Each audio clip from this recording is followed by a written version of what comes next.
আজকে আমরা কথা বলবো এমনই একটি ফ্লেক্সিক্যাপ ফান্ড নিয়ে যেটি নেক্সট একটি হিডেন জেমবি হতে পারে। হিলিওস ফ্লেক্সিক্যাপ ফান্ড এটি এমনই একটি ফ্লেক্সিক্যাপ ফান্ড, এই ফান্ডটি সম্বন্ধে অনেক মানুষের কিন্তু কোনো রকমের ধারণাই নেই। অপরদিকে যদি আমরা পারফরমেন্সের কথা বলি, তবে অন্য ফান্ডের থেকে এই ফান্ডটি মোটামুটি কিন্তু একটি ভালো পারফরমেন্স জেনারেট করছে। তো চলুন এই ভিডিওটির মধ্যে আমরা হিলিওস ফ্লেক্সিক্যাপ ফান্ডের ডিটেলস কম্পারিজন করি। এই ফান্ডটির পারফরমেন্স কেমন কি সেটি আমরা এখানে জাজ করব, ইনভেস্টমেন্ট ফিলোসফি কি আছে সেটিও আমরা জানার চেষ্টা করব।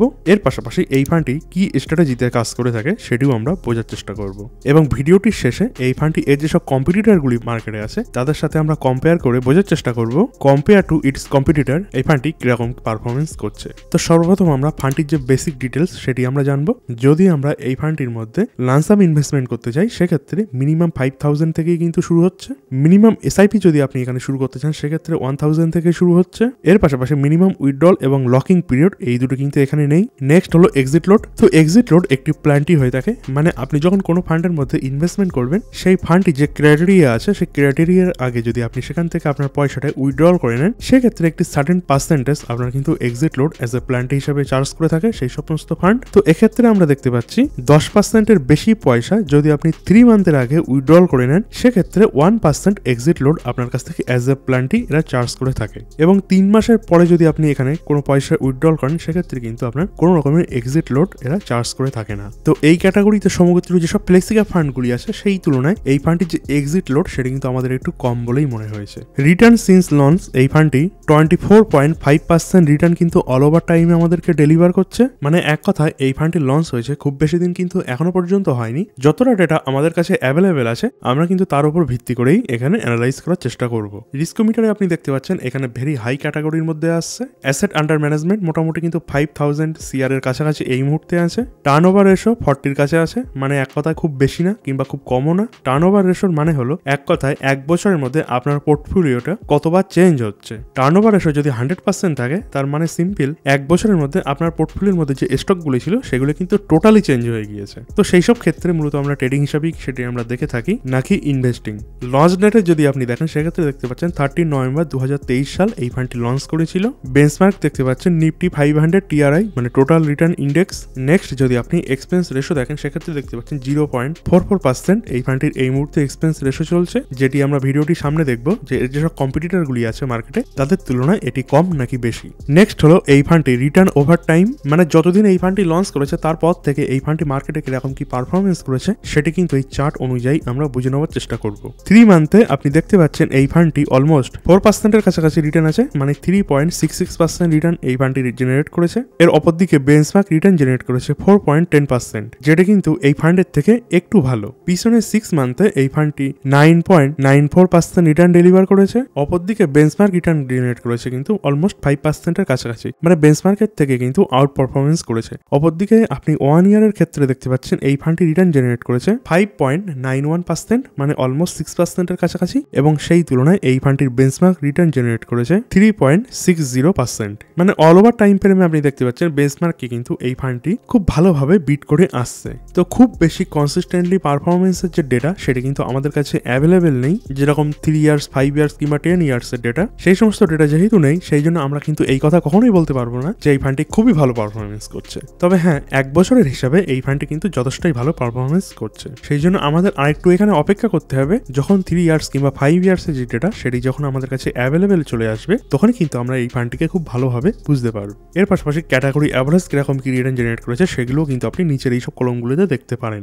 এরপরে এই ফান্ডটি যে পোর্টফোলিওর মধ্যে ইনভেস্টিং এর যে স্টাইল সেটি কেমন কি সেটি চলুন আমরা এবার বুঝে নেবার একটু চেষ্টা করি। এর পাশাপাশি এই ফান্ডটি কিরকম টাইপের স্টক পিক করে থাকে সেটিও আমরা এখানে বোঝার চেষ্টা করব। তো এই ফান্ডটি এমন অ্যাপ্রোচকে ফলো করে থাকে যেটি ভেরিয়াস মার্কেট এনভায়রনমেন্টে বি কনসিস্টেন্সি এম করে থাকে, যার মধ্যে প্রথম হলো এই ফান্ডটি গুড স্টকস পিক করে থাকে, সেই সমস্ত স্টকস যেখানে এরা হাই কনফিডেন্স লক্ষ্য করতে পারে। এর পাশাপাশি রিজনেবল রিটার্ন মিলে যাওয়ার যে সম্ভাবনা সেটি যদি তার মধ্যে থাকে তাহলে, এবং দ্বিতীয় হলো এমার্জিং গুড স্টকস, মানে এক কথায় যেসব স্টকস এর মধ্যে এরা কনফিডেন্সলি দেখতে পায় যে হাই রিটার্ন মিলতে পারে সেই সমস্ত স্টকস এর মধ্যে এরা কিন্তু পজিশন নিয়ে থাকে। এর পাশাপাশি এই ফান্ডটি সেই সমস্ত অ্যাপ্রোচকে ফলো করে থাকে যেটির মধ্যে এদের কাছে যে 8 ফ্যাক্টর আছে, যেটি আমরা একটি ন্যারো ডাউন ফানেলের মধ্যে বোঝার চেষ্টা করব, যার মধ্যে এই ফান্ডটি যে 8 ফ্যাক্টর আছে, মানে এক কথায় যে কোনো একটি কোম্পানিকে এরা সিলেক্ট করে এবং সেই কোম্পানির মধ্যে এই 8 ফ্যাক্টরকে লাগিয়ে তারা অ্যানালাইজ করে বোঝার চেষ্টা করে এবং সেই কোম্পানি যদি এই 8 ফ্যাক্টরের মধ্যে যে কোনো একটি ফ্যাক্টর যদি ফেল করে যায় তাহলে কিন্তু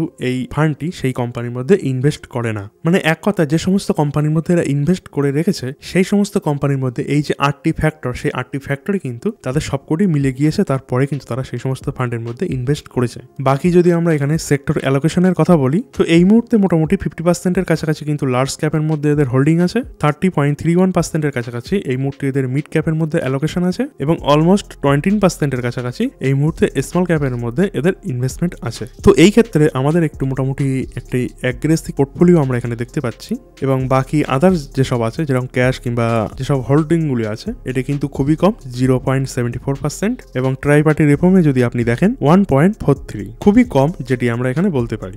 নেক্সট যদি আমরা অ্যাসেট অ্যালোকেশন দেখি 99.31% এরা ইকুইটি শেয়ারস এর মধ্যে হোল্ডিং আছে, যেটি একদমই নর্মাল ব্যাপার কোন একটি ইকুইটি স্কিমের জন্য। টপ 10 স্টকস যদি আমরা এখানে নজর দিই সেক্ষেত্রে দেখতে পাবেন এইচডিএফসি ব্যাংক, এটি কিন্তু আমরা অধিকাংশ ফ্লেক্সি ক্যাপ ফান্ডের মধ্যে আমরা কিন্তু কমন দেখে থাকি, এবং আইসিআইসিআই ব্যাংকও কিন্তু সেম টপ 5 এর মধ্যে, অন্যান্য ফ্লেক্সি ক্যাপ ফান্ডের মধ্যেও কিন্তু আপনি টপ 5 এর মধ্যে যে কোনো এক জায়গায় আপনি এদেরকে দেখতে পাবেন। কিন্তু এই ফান্ডে যে 3rd, 4th এবং 5th নাম্বারে যে 3টি স্টকস আছে এই 3টে স্টকস এমনই, এই 3টে স্টকস কিন্তু আদার্স যেসব ফ্লেক্সি ক্যাপ ফান্ডগুলি আছে সেই সমস্ত ক্ষেত্রে টপ 10 এর মধ্যে কিন্তু আপনি এদের খুব একটা দেখতে পাবেন না। সেই জন্য আপনি এখানে একটু আলাদা টাইপ অফ অ্যাপ্রোচের মধ্যে আপনি এই ফান্ডটিকে কিন্তু দেখতে পারেন। এই ফান্ডটির যে দৃষ্টিকোণ সেটি কিন্তু একটি কন্ট্রারিয়ার হয়ে থাকে মার্কেট পয়েন্ট অফ ভিউ থেকে। কম্পারিজন উইথ কম্পিটিটর, মানে যদি আমরা এখানে এদের কম্পিটিটরের সাথে কম্পেয়ার করে বোঝার চেষ্টা করি তো এখানে আপনারা দেখতে পাচ্ছেন উপরে আমরা ফান্ডের নামগুলো লিখে দিয়েছি। প্রথম হলো হিলিওস ফ্লেক্সি ক্যাপ ফান্ড, তারপরে হলো পারাপারিক ফ্লেক্সি ক্যাপ ফান্ড, তারপর এইচডিএফসি ফ্লেক্সি ক্যাপ ফান্ড এবং সর্বলাস্ট আমরা নিয়েছি জেএম ফ্লেক্সি ক্যাপ ফান্ড। তো যদি আমরা এখানে ফান্ড সাইজের দিকে একটু নজর মারি সেক্ষেত্রে দেখতে পাচ্ছেন এই ফান্ডটির ফান্ড সাইজ কিন্তু 4,900 করোড়ের আশপাশে আছে এবং অপরদিকে জেএম ফ্লেক্সি ক্যাপ ফান্ড কিন্তু 4,000 করোড়ের আশপাশে আছে। মানে এই দুটি ফান্ড কিন্তু সিমিলারলি আপনি প্রায় দেখতে পাবেন। পারাপারিক ফ্লেক্সি ক্যাপ ফান্ড এবং এইচডিএফসি যদি আপনি একটু নজর মারেন সেক্ষেত্রে দেখতে পাবেন এই দুটি ফান্ডের যে অ্যাসেট আন্ডার ম্যানেজমেন্ট সেটা কিন্তু অনেকটাই বেশি। মানে এক কথায় পারাপারিক কিন্তু এই মুহূর্তে 1 লাখ ক্রস করে চলে গিয়েছে এবং এইচডিএফসি ফ্লেক্সি ক্যাপ ফান্ড কিন্তু অলমোস্ট 1 লাখের কাছাকাছি আছে। মানে এই ফান্ড দুটির যে সাইজ সেটি কিন্তু খুবই বড়। সেই জন্য এই ফান্ডগুলি যখন কোনো স্টকসের মধ্যে ইনভেস্ট করার কথা ভাবে তাদের কিন্তু অনেক বড় কোয়ান্টিটি নিয়ে সেখানে ইনভেস্ট করতে হয়। সেই জন্য সেই সমস্ত স্টক কিন্তু একটু পাম্প হওয়ার সম্ভাবনা সেখানে থাকে। অপরদিকে আর যে দুটি ফান্ড আছে তাদের অ্যাসেট আন্ডার ম্যানেজমেন্ট এতটাই কম, সেই জন্য এরা যখন কোনো স্টকসের মধ্যে পজিশন নেবার কথা ভাবে খুবই ভালো কমফোর্ট ভাবে কিন্তু তারা পজিশন নিতেই পারে, প্রাইসকে একদমই পাম্প না করে। যদি আমরা এখানে 1 ইয়ারের রিটার্ন দেখি সেক্ষেত্রে হিলিওসের আছে 10.4%, পারাপারিক ফ্লেক্সি ক্যাপ ফান্ডের আছে 8.5%, এইচডিএফসির আছে 10.4% এবং জেএম ফ্লেক্সি ক্যাপ ফান্ডের আছে -3.1%। এক্সপেন্স রেশিও যদি আমরা কথা বলি তো এই মুহূর্তে সবচেয়ে কম আমরা হিলিওস ফ্লেক্সি ক্যাপ ফান্ডেরই দেখতে পাচ্ছি 0.45%, পারাপারিকের মধ্যে 0.63, এইচডিএফসির মধ্যে 0.68, জেএম এর মধ্যে 0.53। ইনভেস্টমেন্ট স্টাইল যদি আমরা এখানে দেখি সেক্ষেত্রে আমরা কিন্তু এর আগেই বলেছি এই ফান্ডটি যে 8 পয়েন্ট আছে সেই হিসাবে কিন্তু তারা এলিমিনেট করে থাকে কোন স্টকসকে। তো এখানে আপনি দেখতে পাচ্ছেন অ্যাক্টিভ এবং এলিমিনেশনের যে স্টাইল হিলিওস ফ্লেক্সি ক্যাপ ফান্ডের, ঠিক অপরদিকে পারাপারিক একটু ভ্যালু ইনভেস্টিং এর দিকে আছে, বাই এবং হোল্ড স্ট্র্যাটেজিকে বেশি প্রেফার করে থাকে। এইচডিএফসিও সেম ভ্যালু ইনভেস্টিং এর দিকে বেশি ফোকাস করে থাকে, কিন্তু কন্ট্রারিয়ার স্টকসগুলির দিকে এরা বেশি একটু ঝোঁক আছে। অপরদিকে JM flexi cap fund momentum এবং গ্রোথ যেসব স্টকসগুলির মধ্যে আছে সেই সমস্ত স্টকসের মধ্যে ইনভেস্ট করে থাকে। তো হিলিওস ফ্লেক্সি ক্যাপ এবং জেএম ফ্লেক্সি ক্যাপ এই দুটি এমনই একটি ফ্লেক্সি ক্যাপ ফান্ড যেটি একটু অ্যাগ্রেসিভ দিক থেকে আপনি পাবেন এবং অপরচুনিটিগুলিকেও গ্র্যাব করার জন্য তারা ট্রাই করে থাকে। সেই জন্য এই ফান্ড দুটি একটু বেশি ভলিটাইল হয়ে থাকে কম্পেয়ার টু বাকি দুটি ফান্ডের তুলনায়। তো আপনার যদি এরকম কোনো ফান্ড আপনার পছন্দ হয়ে থাকে